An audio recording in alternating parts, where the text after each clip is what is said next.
This chapter is where the transition crossed into danger. Not because diplomacy itself is a crime.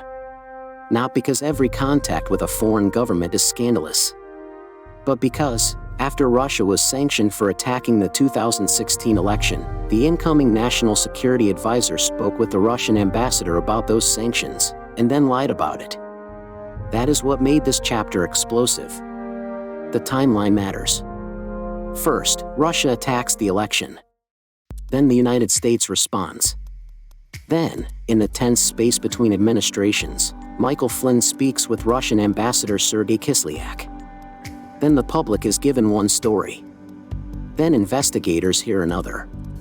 Then the lie becomes the case. That is why this was never just a routine phone call. People still try to shrink this chapter down into something harmless. They try to treat it like ordinary transition chatter, like just one more example of incoming officials speaking to foreign counterparts before taking office.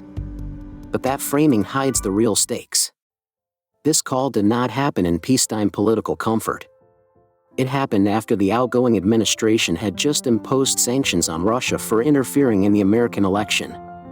The issue on the table was not abstract diplomacy. It was the response to a foreign attack on democracy itself. That is why this chapter lands so hard. The problem was not simply contact. The problem was contact in the shadow of an attack. Contact during a live national security confrontation. Contact that the public did not understand. And then, after all of that, concealment. Because once the truth started to break through, the story changed shape. It was no longer just, did Flynn speak with Kislyak? It became, what was said? Why was it hidden? Why were others sent out to repeat a version of events that did not hold? And what does it mean when the incoming administration cannot keep its story straight about contact with the representative of the foreign power that had just attacked the election? That is where this chapter becomes bigger than one man. The Flynn story is not important only because of Flynn. It is important because it revealed a deeper pattern that runs through so much of this larger series. Contact. Concealment. And then the lie. Again and again, that is the rhythm. A contact happens. It is minimized. The timeline gets blurred. The public hears something partial. Investigators hear something false. And then the legal system finally gets traction, not always through the largest underlying act, but through the lie told afterward. That is why this chapter matters so much.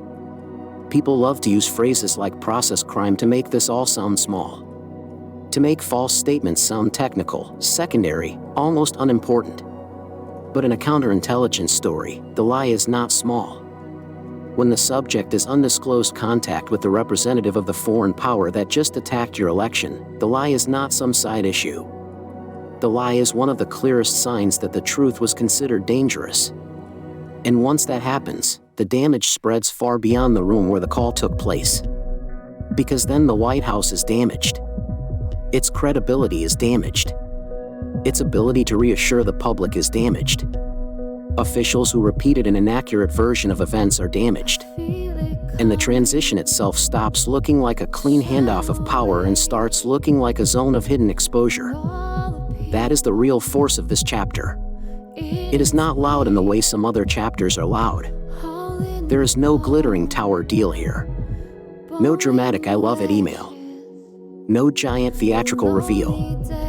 This chapter is colder than that. It is about the space between diplomacy and deception. The thin line between transition contact and concealed contact. The moment where a democracy, already attacked from outside, begins losing control of the truth from within. And that is why the sequence matters so much. Russia attacks. Sanctions are imposed. Flynn speaks to Kislyak. The public gets a false impression. Investigators get false statements. And the lie becomes the doorway through which the hidden story becomes visible. This is also why the chapter still matters even after all the later political spin, all the arguments, all the noise, all the attempts to make it seem like this was nothing. The sanctions existed. The calls occurred. The concealment happened. The credibility collapse followed. That sequence does not disappear just because people got tired of hearing about it. So if the world asks what this chapter really proves, the answer is simple. It proves that the transition was not insulated from the Russia scandal.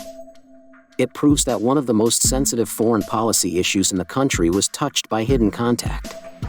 It proves that the lie mattered because it turned a controversy into a trust crisis.